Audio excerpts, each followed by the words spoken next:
Divina, Marco, akala ko kung ano nang ginawa sa'yo ng Wanchong yan eh. Marco, aalis na ako. Aalis ako ng Sitio Verde. Sa bisperas ng kasal namin ni Juancho. Sasakay ako ng barko papuntang Maynila. Nakaipon ako ng kaunting pera. Bahala na. Nagsisimula ako ng bagong buhay doon. Puntahan mo ako, Divina. Puntahan mo ako, magkita tayo. Hintayin kita.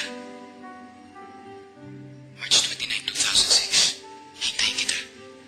Puntahan kita, Marco. Mangako ka sa akin na pupuntahan mo ko. Mangako ka.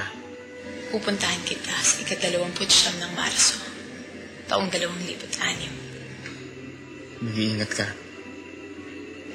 Ang pagmamahal, walang nakikitang panahon. Walang nakikitang wakas. Divina.